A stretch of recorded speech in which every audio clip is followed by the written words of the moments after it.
coming out for this Tuesday, November 2nd, Community Development Committee meeting. In the chambers, we have Councilman Hudson, Councilman Jefferson, and we have Councilman Johnson online, and I'm Councilman Williams.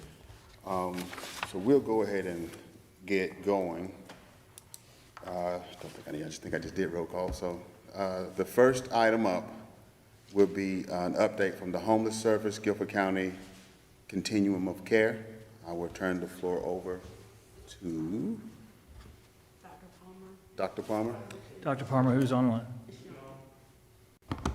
Dr. Palmer, can you hear us? No. Maybe not.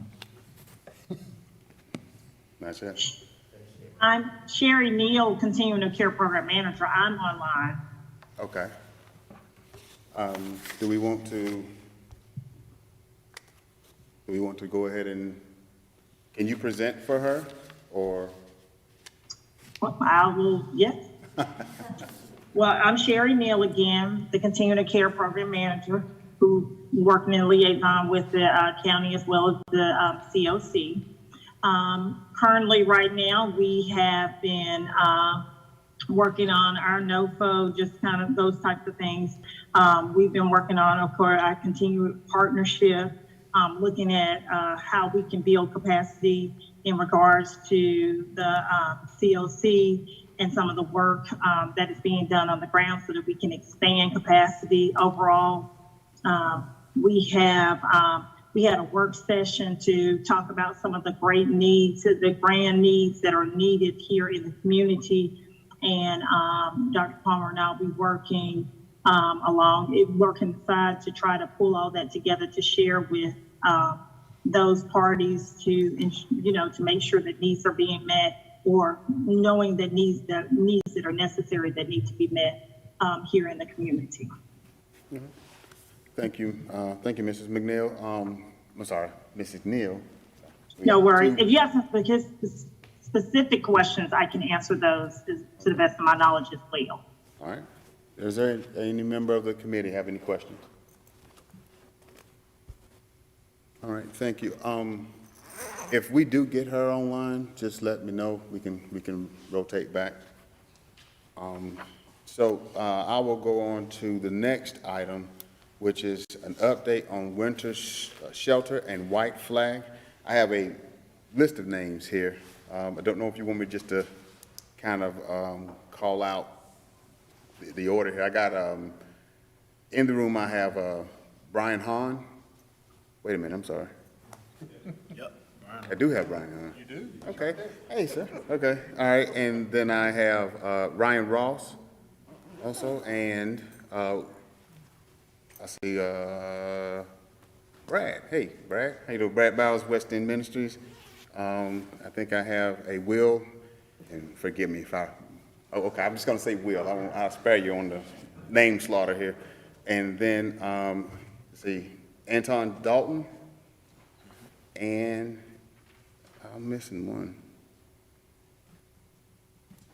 Sorry, I do not see another. Okay, so who wants to speak first? I'll turn the floor. Brian? Okay, thank you. Yes, please. If you give your name and all for the record. Sure.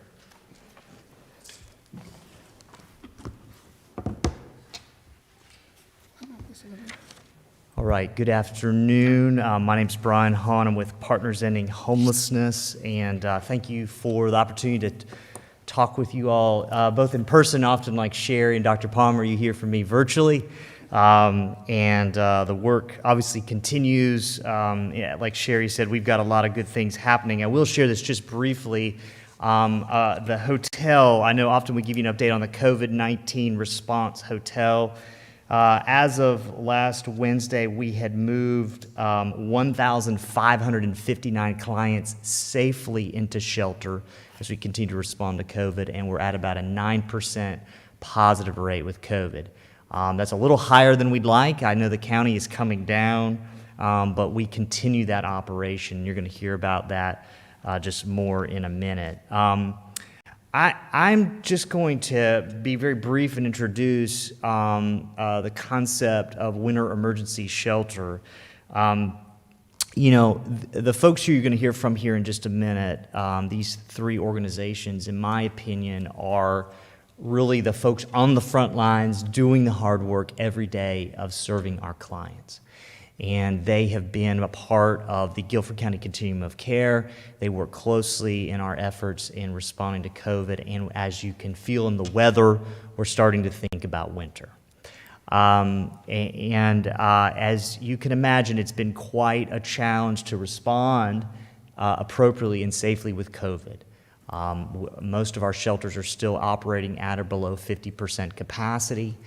We continue to have the hotel as a support through the winter, which is significant. The county is committing minimally through March, maybe as late as June 30 of next year, which we're really grateful for.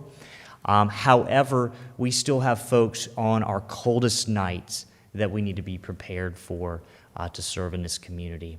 You're going to hear from them specific to their needs of their specific operations, how many clients they think they can serve, and what that cost would be. But I want you to know you have right in front of you over 100 years of experience. These are the best of the best in our community.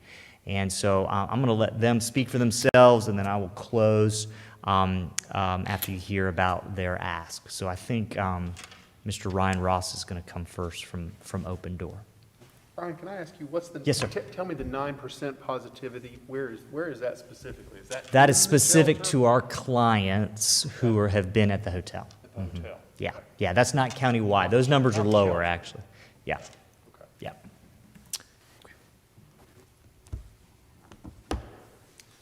Thank you for having us. Again, I'm Ryan Ross. I'm the Executive Director of Open Door Ministries, and Will Boaboy is my Shelter Director at Open Door as well. So obviously we work very closely with the other organizations. As for Open Door, we're asking for $60,398. I know that sounds like a lot, but for what we need this year, it is much needed because in the past we have had adequate staffing and we didn't have COVID. Last year we had St. Mary's we used throughout the winter, and that obviously we had additional staffing and there was additional COVID funding that came in for that. This year we do not have that, and it's much harder to get staff. We're already desperately understaffed, and we're needing more now. So our suggestion for this year, and this is just for this year, we're already looking over the next few years of what to do, and we will address that in a little later. But for this year, our thought is if we can take the guys that we have currently in our shelter that we have already getting ready to house, that we see them getting housed in the near future, we haven't had behavior problems, they're good. We can take them out of our shelter, put them in in-town suites. We've already worked with in-town suites before. Get them hotel rooms. We could put 2 to a room, have 10 rooms. We can still provide case management there. We still can staff that and put the guys that need winter shelter that are coming directly off the street, rotate them into our shelter where we have more of a controlled environment, so that way we can help them and make sure everybody's as safe as possible. So overall, we're saying we could need 10 rooms over a 5-month span. The definition for cold weather for us is when it gets below 45 degrees. We're rounding the corner on that really fast right now. I mean, I think in the next couple of nights, it's already supposed to dip down in the 30s. The last thing we want is guys just sleeping on the street if we can get them off the street and help them out. Also, we will provide meals at the hotel, so it would be just like what we did when we had any kind of COVID issues. We will provide 3 meals a day. We will have case management there, and then the guys coming in for cold weather, we're getting them off the street. We can still provide them breakfast and supper. They come in at 7 o'clock at night. They leave by 7, 8 the next morning. So that's just our general overview of how we're approaching it. Obviously, funding is the primary problem. And I know that's everybody's problem all the time, but that I think with $60,000 this year, that would alleviate a huge need in the community, and and obviously you're not having the same guys every night. You do have some that's the same every night, but it's interesting, just dealing with cold weather, and I know they can probably tell you as well, Will and Brad.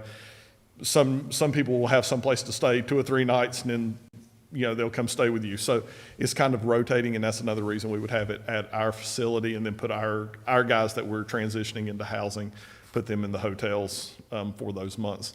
And that it works out better because, again, we can keep a controlled environment at the shelter, and then the guys that aren't behavior problems, it gives them a degree of independence, which I think would also help them moving out and transitioning back into the work environment and having their own place. So that's all I have.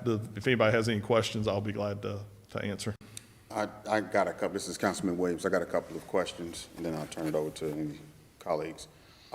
Actually, well, maybe I can sum this up in one.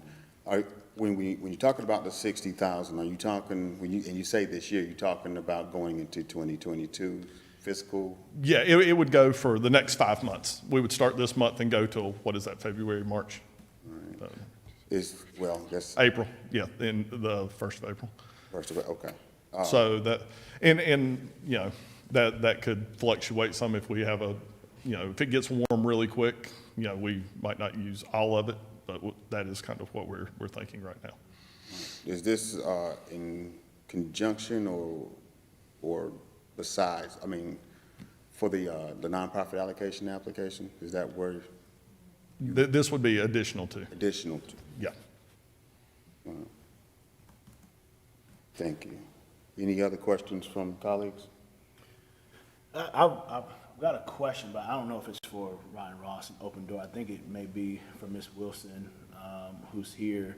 Have you all already talked with us, I guess, in terms of where we're thinking funding will probably come from on this, or maybe Assistant Manager Ferguson? Is this something that we've already talked about as a team here?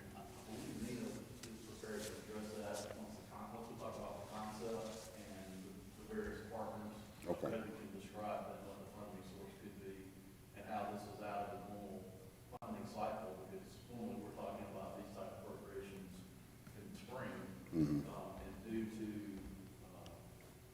the CARES Act and some of the other federal monies that are coming down, there's an opportunity to do something, what I would say, off cycle, but to address the need this year.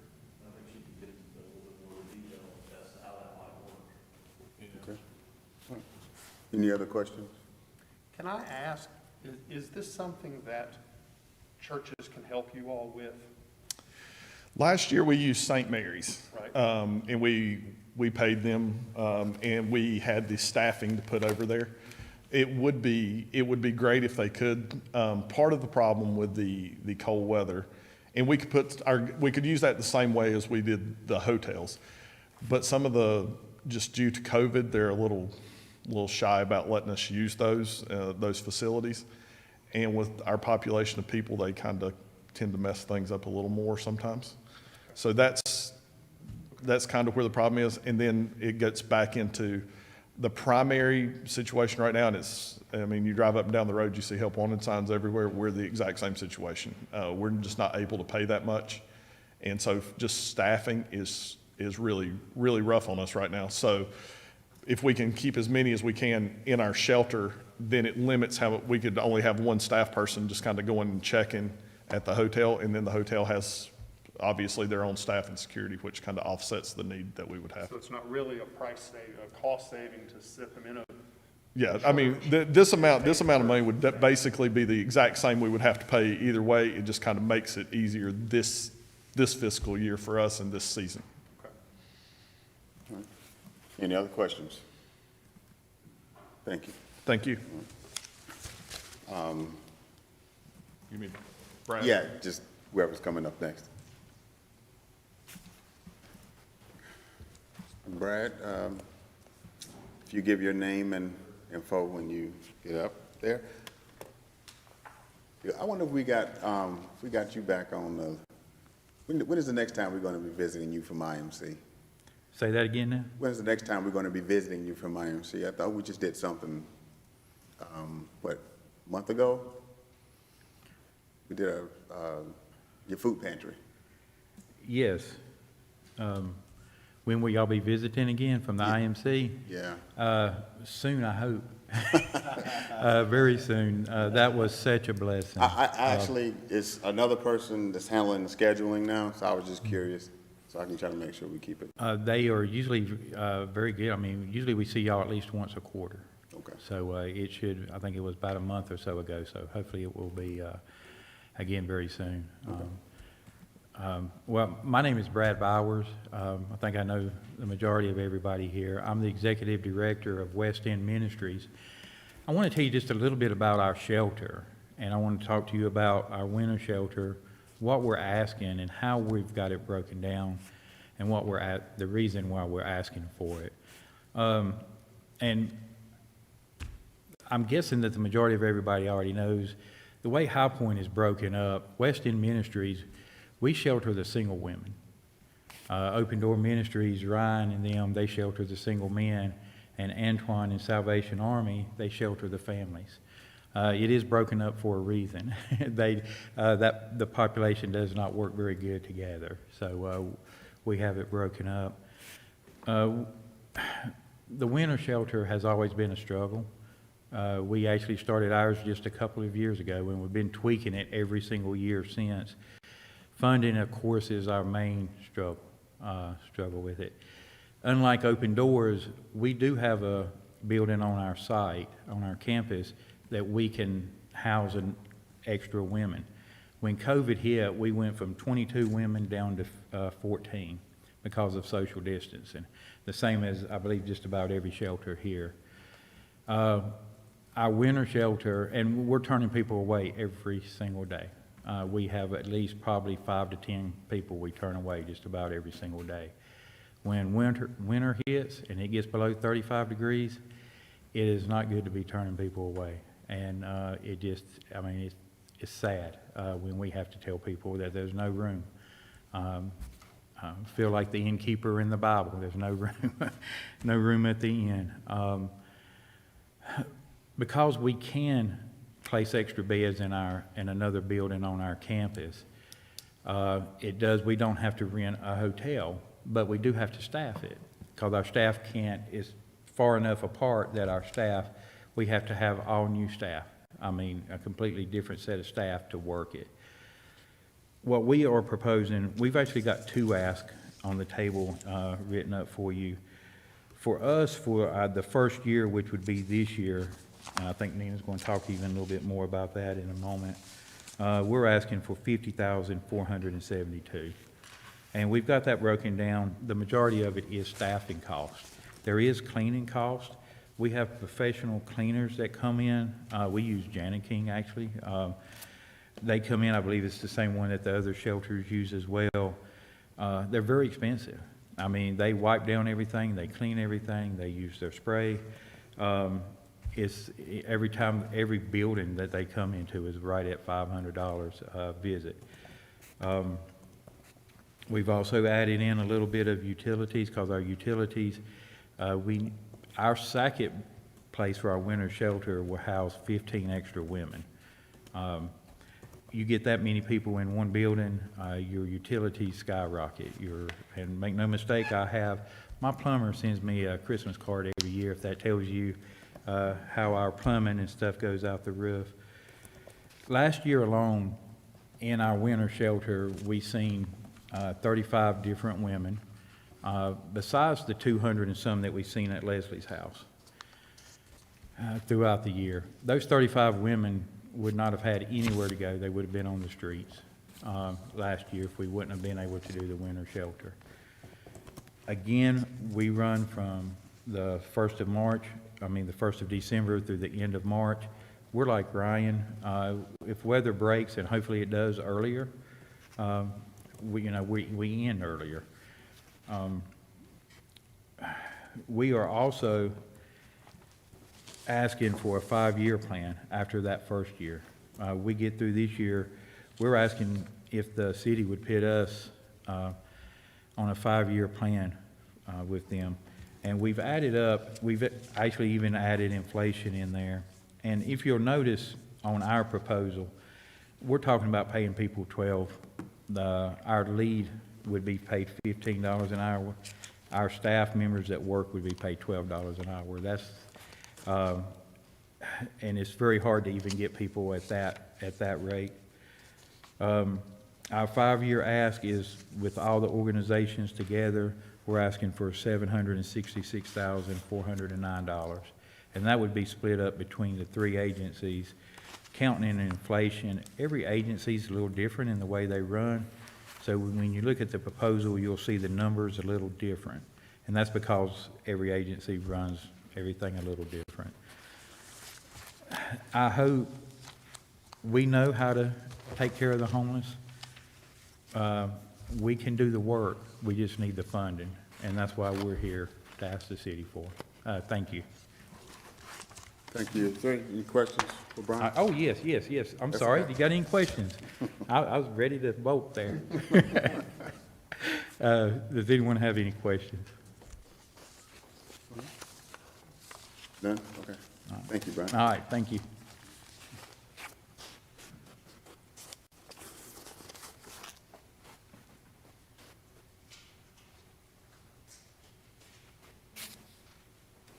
So it'll be Mr. Dalton next up? Okay. Thanks.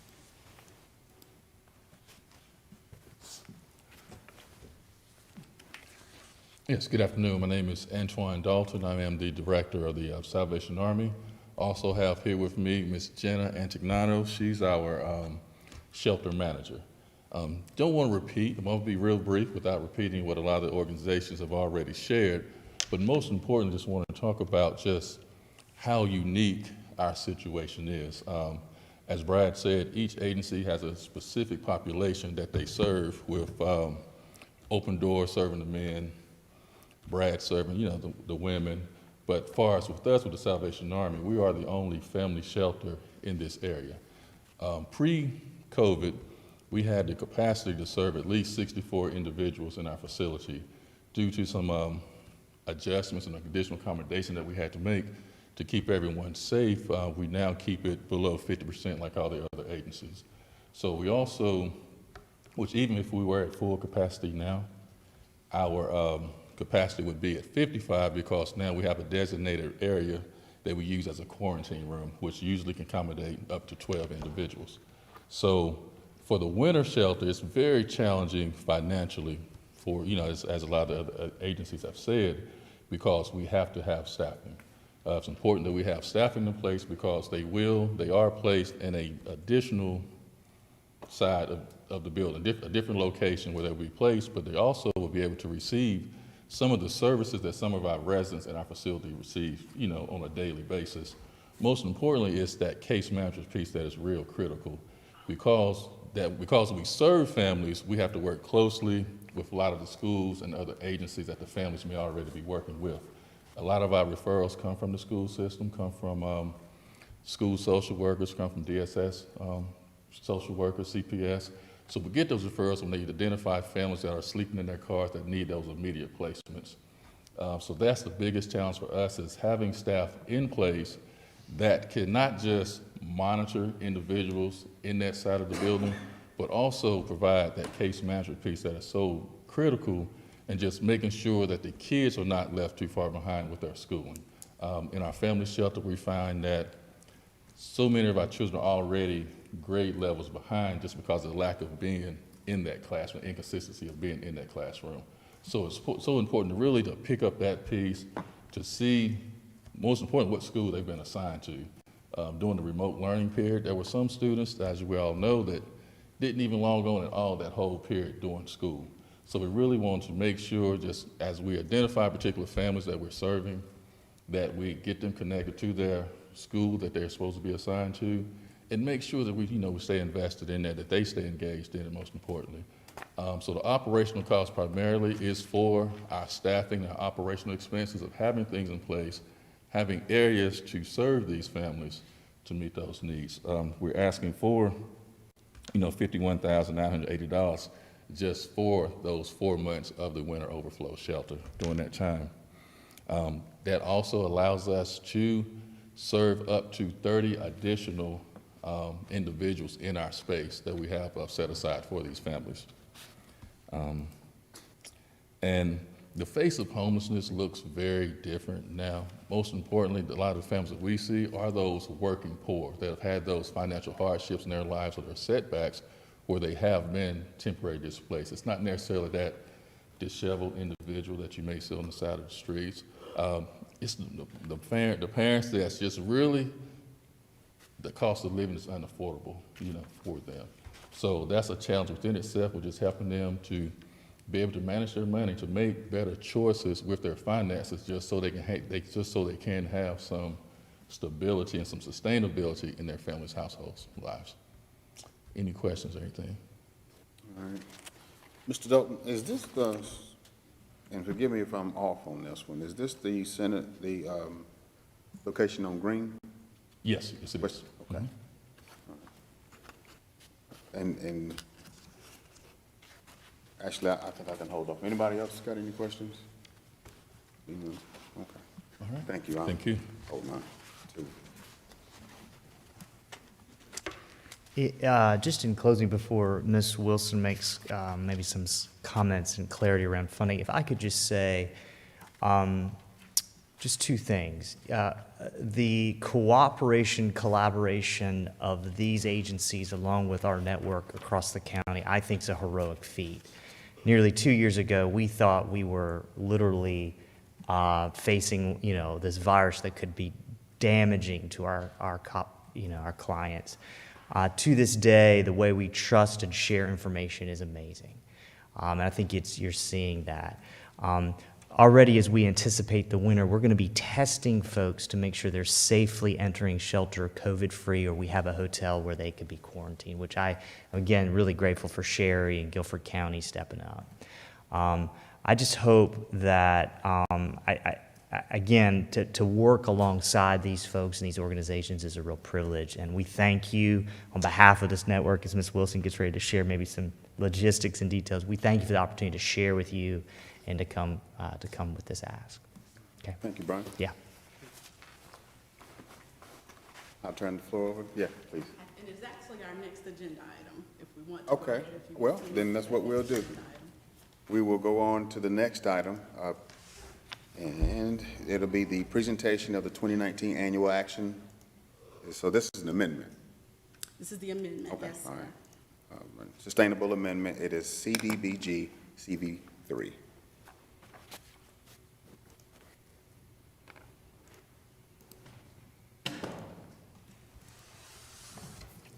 Okay. Okay. All right. I'm Nina Wilson, the Assistant Director for Community Development and Housing, and currently serving as your interim director in Mike's absence. And to follow up what our shelter providers and other staff members have said, just to echo the outstanding job that our providers are doing when it comes to serving this very difficult population to serve. For the 2019 Annual Action Plan Substantial Amendment, this will actually be our third amendment. And when we were first approached regarding funding for the winter shelter, White Flag, one of the things that we really thought that would work this year, at least for the first year of funding, would be to reallocate some of the CDBG funding that we received through the CARES Act. And of course, this is definitely continuing the intent and the goal behind those funds, which is to continue to follow COVID protocols, to continue the social distancing, those types of things in the shelter settings. So the amendment we're looking at or proposing is to reallocate $162,850 of our CDBG CV funds to the first year of operation for the winter shelter White Flag. I did just put for reference to the previous amendments. The very first amendment, of course, was to allocate the first award we received, which was allocated 100% to public service activities. And then the second amendment is, it was to allocate the CV3 award, that $588,651, which was allocated to public facilities, even though we have not identified a specific project.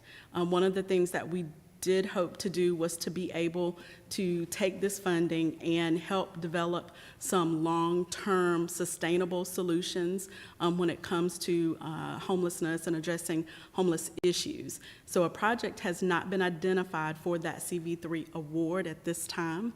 So what we're proposing is to take $162,000, the $162,850 from that $588,651 and allocate that to public services for the winter shelters White Flag. The balance of those funds would remain in public facilities activities. We would not reallocate that or move that at this point. We are proposing to leave that there.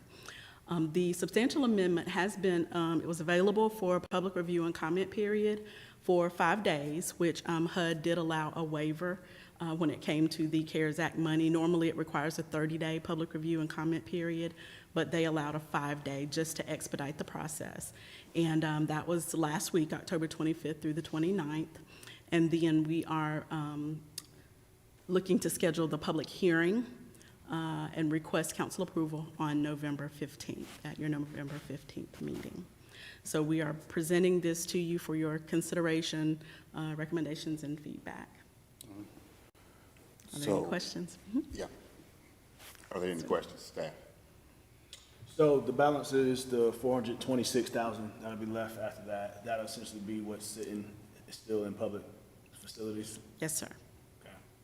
My question then would be, joint question to you, but also to Assistant Manager Ferguson. As you know, we're in the process of trying to figure out what we may do and opportunities, who knows, as they arise. I guess the question is, there may be other spaces to pull from to potentially fund, I'm thinking, just in case an opportunity arises that's greater than the 426,000. That's my curiosity.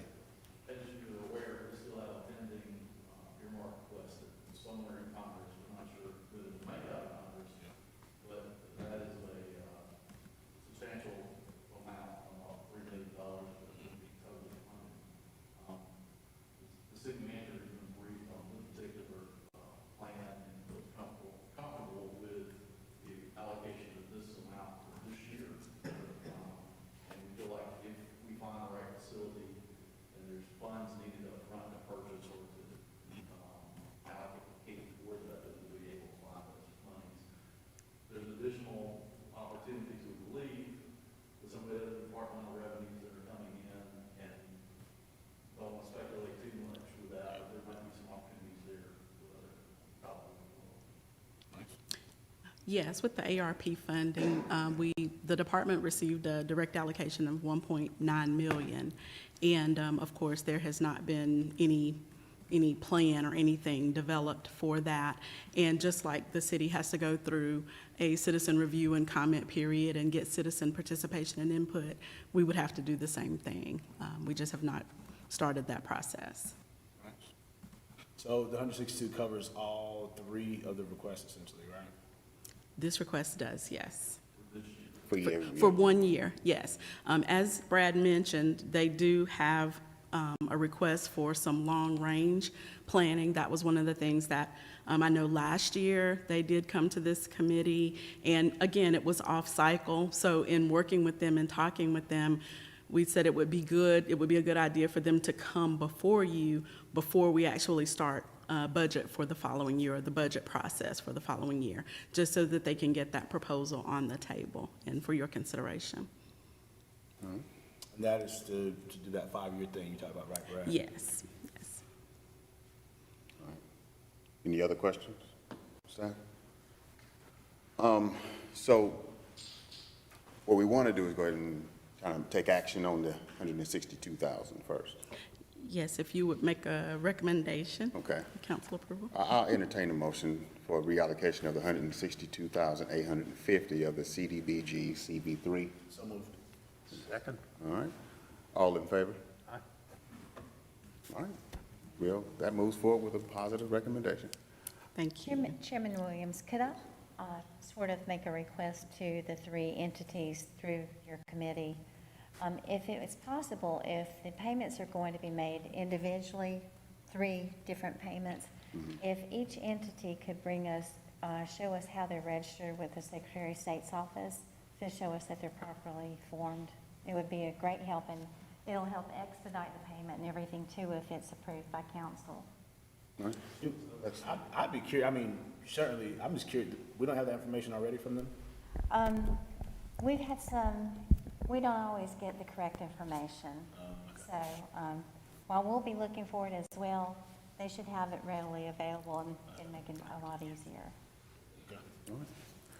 And if I could add, we will enter into 3 separate contracts with each agency. And so we will work with you and with purchasing to make sure that that information is correct. Yeah, We'll we get that from would the need agency. it for that too, and again, if you guys can help us with that, it'll really speed things along. We'll be looking for it too. In fact, I've already asked my legal assistant to get on that. Okay, thank you. If that can be in the information, I guess, packet for the agenda when you get to, because I got one council member in my mind that's going to probably ask the same question when we get to that point. So, thank you. All right. Chairman Williams, before we leave this item, I'd like to say thank you to every agency who showed up today. We appreciate you all and what you're doing to serve the residents right here in our community. And to Brian's point of collaboration, that's huge. We're all better when we work together to serve those who need it the most. And I pray in the spirit of collaboration that we keep doing that, we keep moving that forward, and we keep finding opportunities to do what's right for our community. Thank y'all. Ditto. I was thinking the same thing. Thank you. All right. So the next item, this will be item 2021-490, presentation of the 2020 Consolidated Annual Performance and Evaluation Report. We'll turn it over to Ms. Wilson again.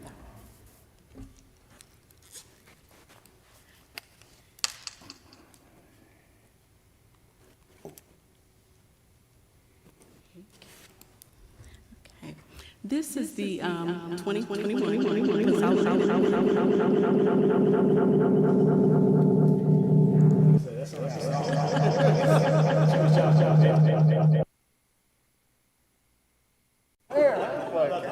That sounds like a 70s sound effect.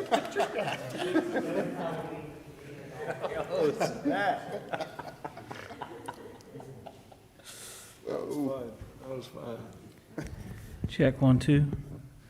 I have no idea. Let's go again. Okay. This is our 2021 Consolidated Annual Performance and Evaluation Report, and this covers the period of July 1st, 2020 through June 30th of 2021. And as you all have seen our caper many times over the years, and this, of course, just it's a look at whether or not we met our goals, how we expended the money, and it's basically to let the public and to let you know how we have managed and have been stewards, good stewards of these funds. Okay.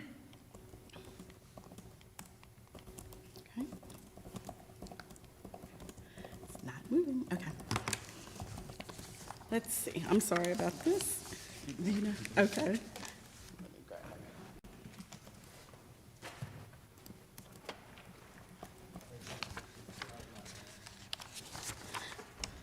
Okay, I think you all have the presentation. Okay, as far as our funding sources, we receive CDBG funding. We also receive program income, as well as we have our CDBG CV funds, the home program funds, and we receive funds from the state, North Carolina Housing Finance Agency. We do implement the VITA program and administer that program. And of course, through you all's support, we do receive general funds as well. Our total budget for the year 2021 was $3,867,350. Okay, and just to kind of give you some highlights of some of the things that were accomplished over the past year. Of course, we were in the throes of COVID during this time period, and many of our construction projects, of course, had to be delayed. So we were not, a lot of the clients that we serve are elderly, so we could not necessarily go into their homes without taking certain safety precautions. So things just kind of slowed down just a little bit for us. But we were proposing to repair 60 units. We did 44 units. And if I can point out for the Chodo projects, when we initially looked at the Cedro project, our goal was to try to complete 8 units a year. However, we have not been able to move that quickly.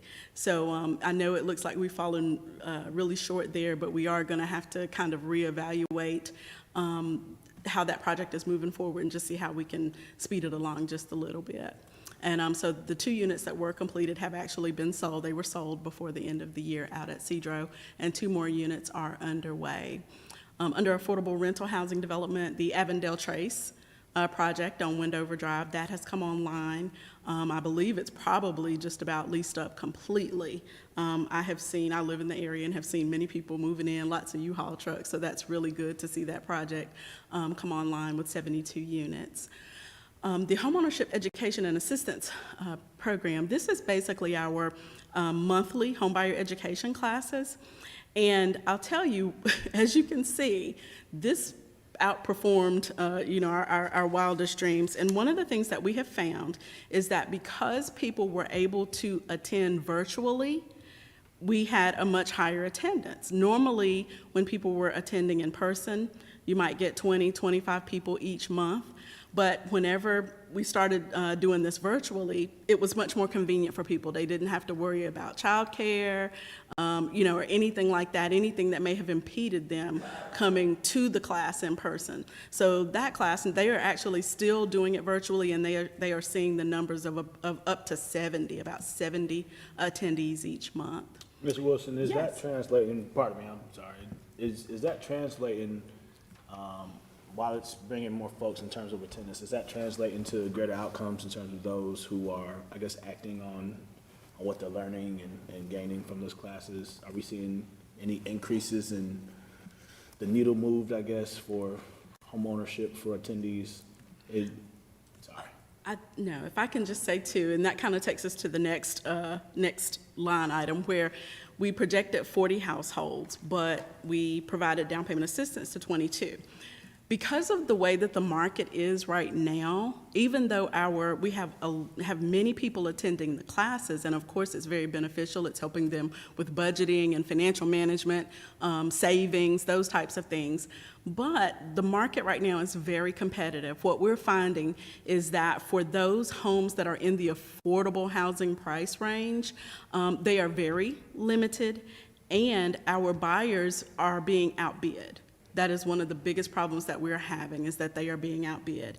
And for our programs, we cannot exceed the appraised value. We can't provide assistance for anything 105 or even up to 110, 115% of the appraised value. You do have some lenders that will do that. And so we're finding that people are bidding above or purchasing above the appraised value. So Are these like investment? no, these are individual buyers. Yes. These are buyers that are actually paying more. And two, this is our theory. People have a little bit more cash with stimulus, things like that. So if they need to bring a little bit more money to the closing table, they're actually able to do that. And because there are 100% financing programs out there, those types of things, they're able to use that additional cash at the closing table.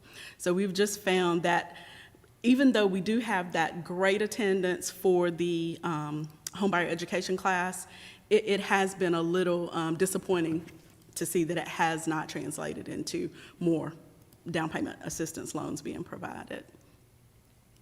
And we're looking at our program. I don't know that we can, we're looking at ways that maybe we can compete or ways that maybe we do need to help our buyers. So those are things that staff is talking about. Do we have a down payment assistance program? Pardon me? Do we have a down payment assistance program? You said, do we? Do we? Yes. Is that part Yes, of our sir. program? Yes, that is. I've never seen the name of it. I assumed we had to. We have the Core City Incentive Program, and that provides $5,000 in the core, and there are no income limits for that particular program. And then we do provide down payment assistance through our home program, whereby the applicants do have to meet certain income restrictions, and that's citywide. The core can be used for down payment. Yes, yes, that Core City incentive is, yes. So is it as competitive in the core as other locations, or is it? Yes, Really? yes, yes. That's a And good and bad thing, but still. yes, and again, because with the core, when you find those buyers that don't have the income restrictions, a lot of times they do have access to more capital, and they're able to finance those projects maybe a little bit easier than some of our applicants can.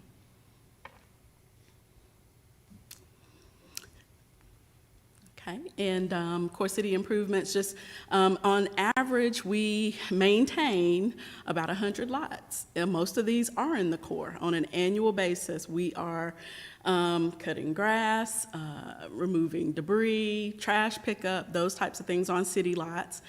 This year, we acquired an additional 21 lots through foreclosure, the foreclosure process, those types of things. So we are maintaining quite a few vacant lots. And the provision of public services, we initially proposed to serve 13 agencies, and through the CDBG-CV, we were able to serve more agencies with the public services program. And then VITA this year, some challenges there. We're proposing to do 900 returns or prepare 900 returns, but the final number was 713, which wasn't bad. They had to make some adjustments as far as drop-offs and meeting with clients and things like that, certain facilities not being available that we might normally use. So we just had to make some adjustments there. I'm sorry. Go ahead. No, I was just thinking about the lots where we're doing some of the Core City improvements. That includes 118 Underhill Street, the Coltrane House. I would assume that's probably on that list. Under the Core City improvements, yes, that does include the expenses for Underhill, which is cutting the grass, the utilities, that type of thing, yes. Remind us, what's the rotation? Was it every 3 weeks during the summer or every 2 weeks? Depends, but yes, anywhere from every 2 to 3 weeks. If we get, if our project manager kind of surveys the lots and sees that if we've had a lot of rainy weather, a lot of wet weather, and grass seems to be growing a little bit more quickly, then we would release that cutting in 2 weeks. But typically, we try to push it just to stretch the dollars a little bit more. We try to push it to every 3 weeks. And I get that's a constraint. Well, I mean, we're just gonna have regardless is dollars, and how do we maximize how to use that? I know that Coltrane House, first I want to say how much city staff was so amenable to helping, especially as we got ready for the festival and a number of other things to kind of get the house ready. But it's just the nature of it. Other times when folks wanting to go see it and curious about the grass, and so, I don't know. Be able to have some offline conversation about maybe getting it on our schedule. Yeah. Especially because it's going to have higher traffic than probably some of these other lots that are coming. Some of the lots are vacant, so Yeah. this is regular. And I will say, one of the things that we have talked about as staff is maybe trying to package some of these lots, especially those that are buildable, that we might be able to go in and do some infill development, those types of things. So we have discussed that, some way to make those lots productive, so that we are revitalizing the neighborhoods and not just maintaining a vacant lot. So that is something that we are discussing, especially some of the lots that maybe are contiguous or within the same general vicinity, because we do have situations like that. So that has been a discussion and something that we've been talking about over at least the last year or so. Thank you. Yes. And this is just to give you an idea of all the agencies and partners, like the folks sitting out here in the audience. We work with so many people throughout the community that help make community development programs successful throughout our neighborhoods and community. These are just a couple of the housing projects that we have. As you can see up on the far left, top left, that's Avondale Trace. On the right, Cable Street, the Habitat Project has gotten under construction. They are in the process of building their first home there. And then the two houses at the bottom, that is Cedro. And those are the two houses that have been sold. That I'm Habitat sorry. home is actually a lot farther along than that picture. It is. I was looking back, again, this is kind of for the year ending June 30th, so you're exactly right, it has come further along than that. And like I said, even at Avondale Trace, folks have moved in, so, yeah, so they definitely have moved a little further along. And just to give you an idea of, this is the funding distribution. The majority of our funds are for affordable housing programs. About 2/3 of the expenditures in our program is for affordable housing. And the remaining, of course, is the public services, community capacity building, and program administration.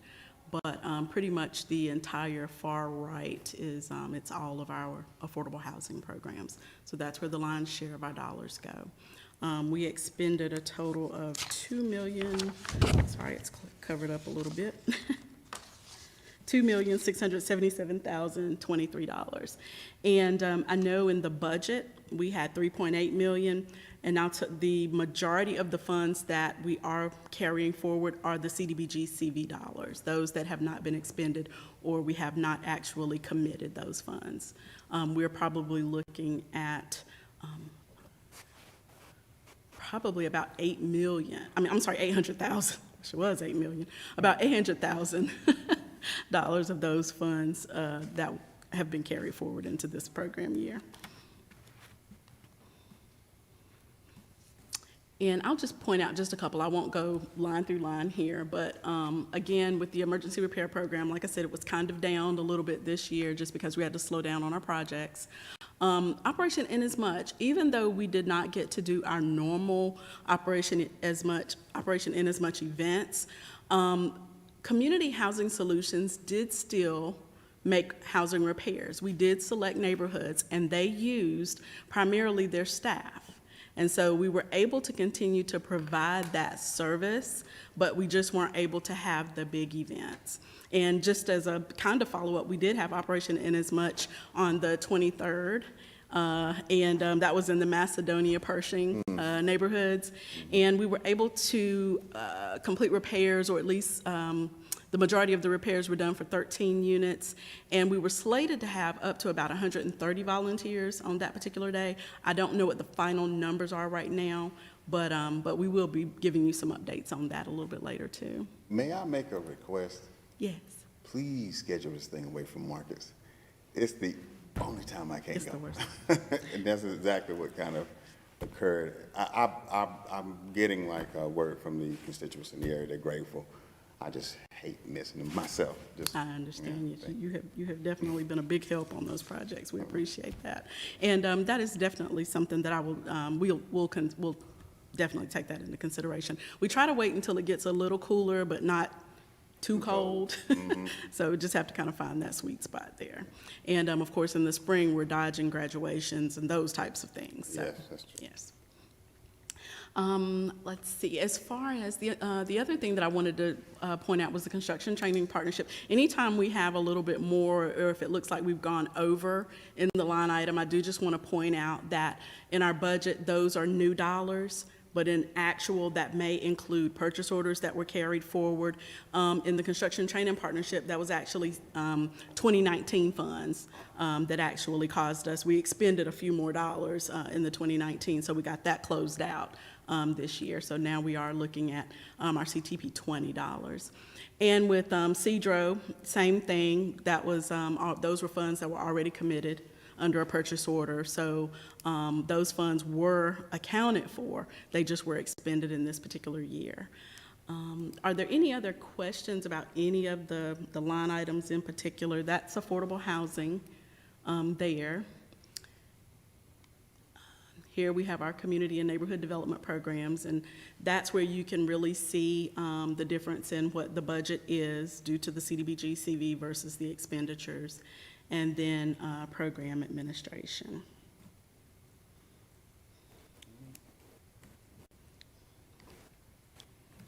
And just a couple photos, the Grodega, they got that up and running during the program year.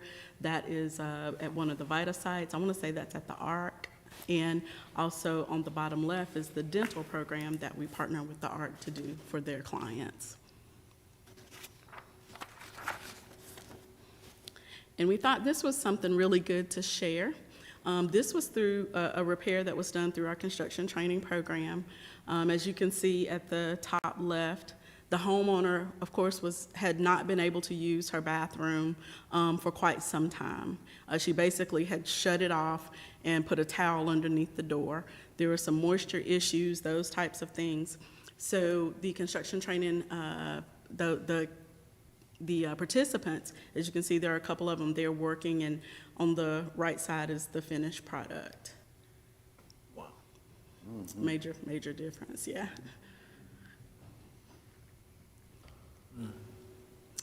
For the VITA program this year, as I said, we did 713 returns, and the one thing that we always like to kind of point out, again, is that average AGI, this kind of tells you who we're serving.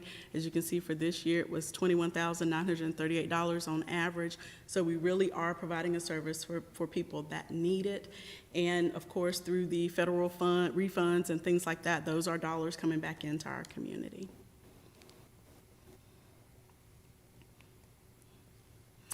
And CAPER was available for public review in September and submitted the first week or so in October.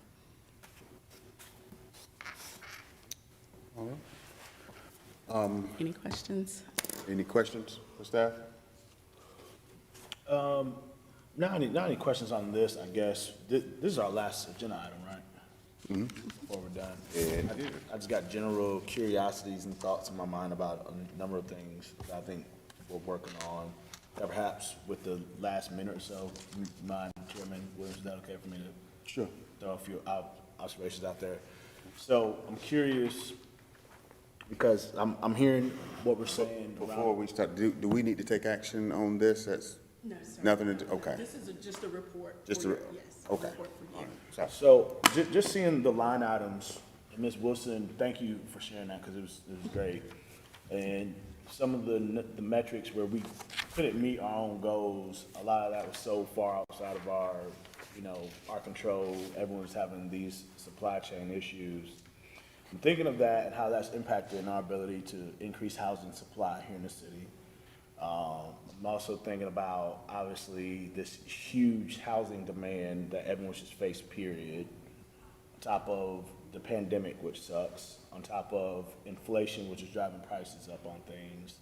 And I've got this curiosity in my mind about the impact that that's having on our community. And I mean, I don't know, it may not be something that you all already have in terms of data, whether it's our team here, Ms. Wilson, or PEH, or some of our other agency partners.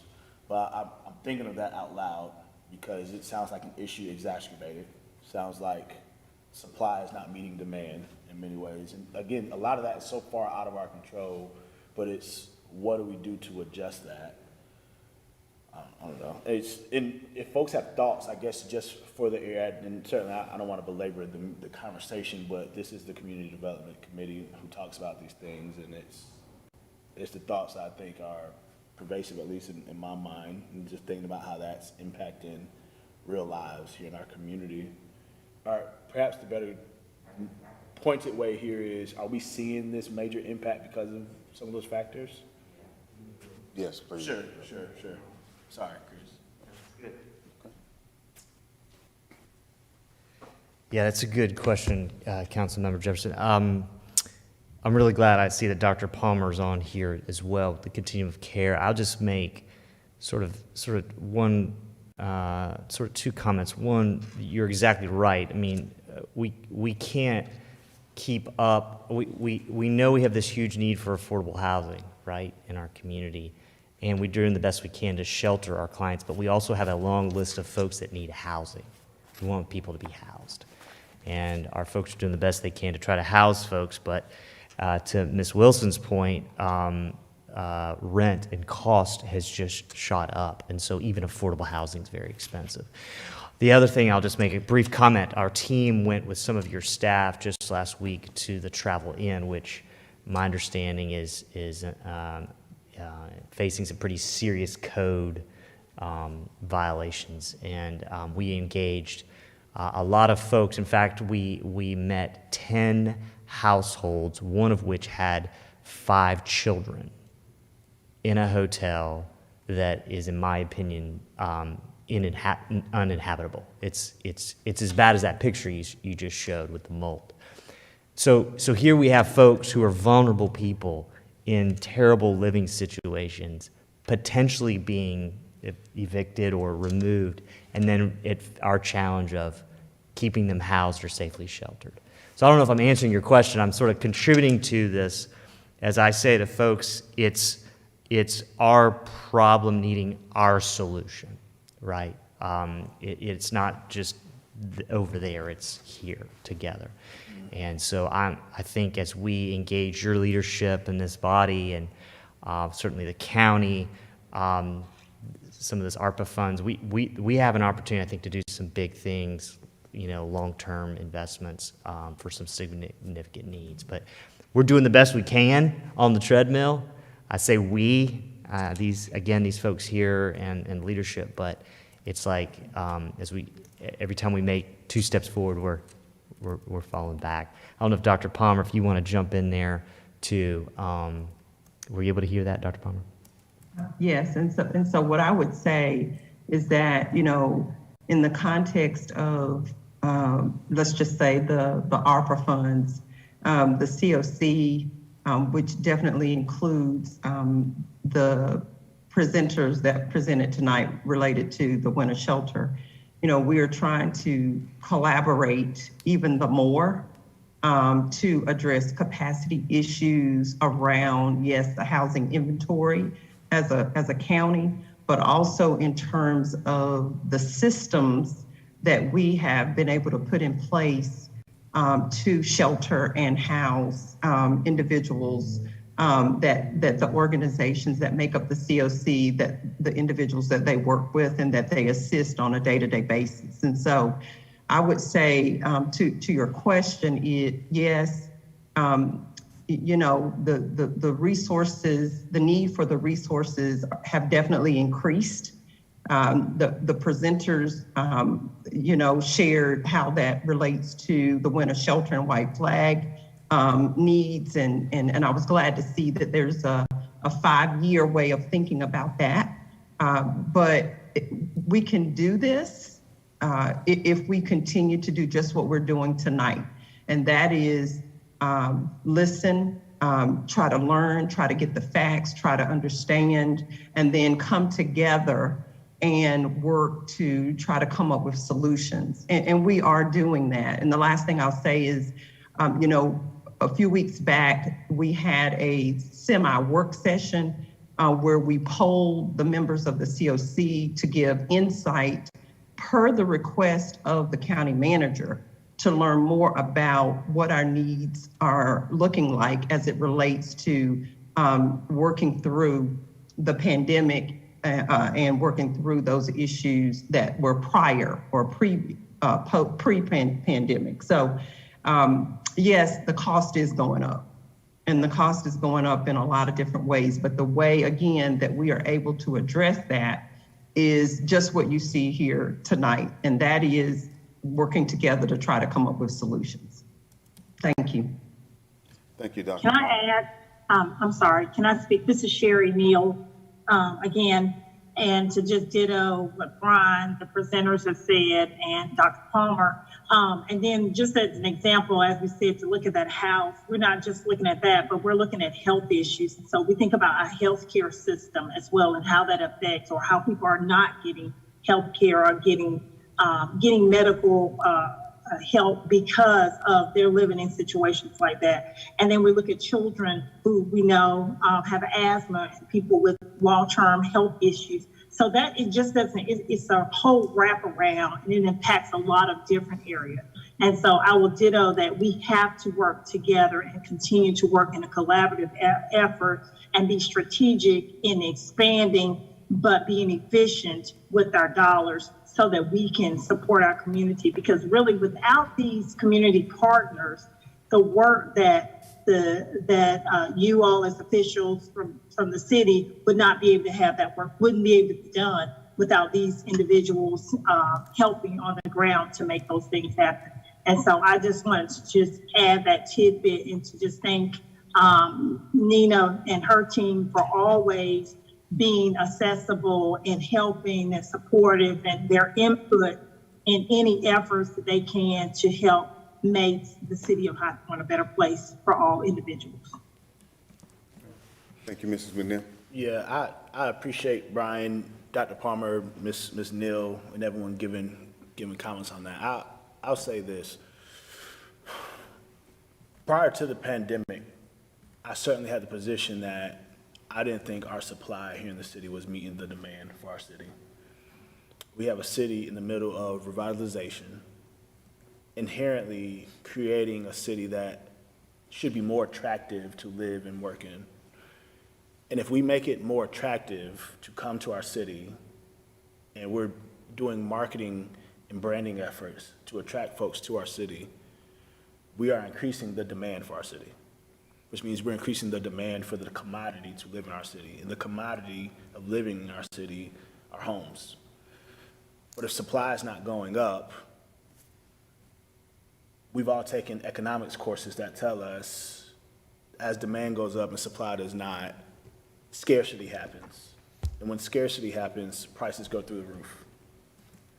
And you put that on top of now, again, that was my position prior to the pandemic. Now we've had pandemic, poverty happens just as a result of that. Detriment and trauma happens as a result of that. Inflation is now happening.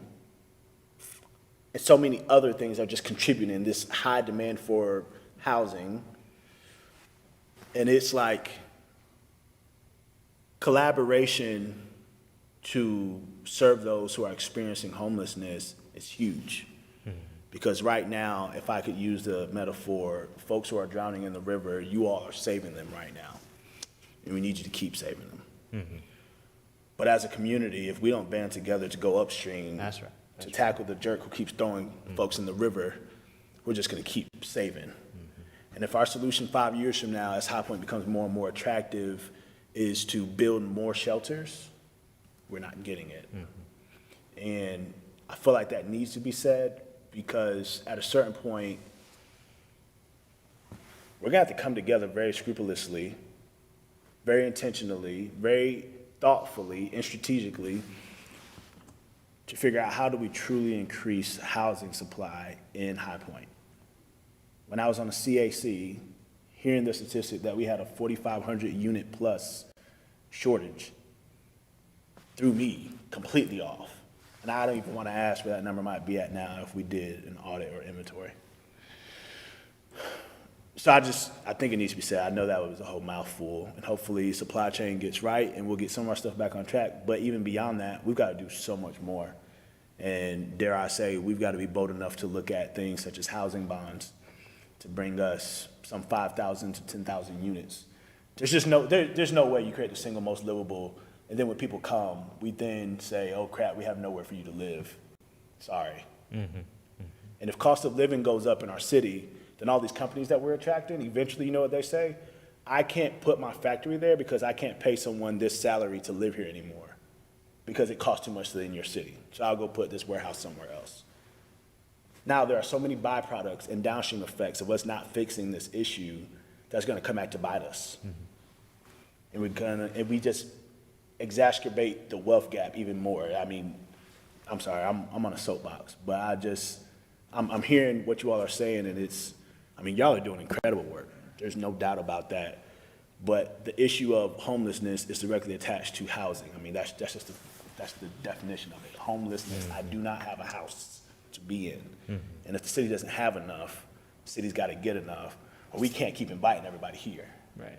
This year, we saw first-time homeless at record numbers. I mean, people that had jobs up to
I think, I appreciate you bringing this point up, because I think it's something that we do actually probably need to have a meeting to itself, maybe talk some strategies amongst our partners going forward, and how we can approach it, at least from where we are in the perspective. But the only thing I can add now actually is just gratitude.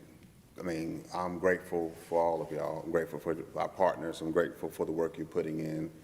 I'm grateful for the fact that we actually have some funds to do something currently, which under these circumstances is not ideal, but we do have it, and we have an ability to address some immediate issues. And I think that with this step, and that's good momentum. I'm grateful for that opportunity, because otherwise it could be a lot worse than what we're looking at.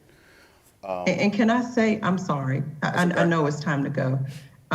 Just to your point about the coming together and the resources piece, we are paying close attention to when the county releases its RFP for application for ARPA funds.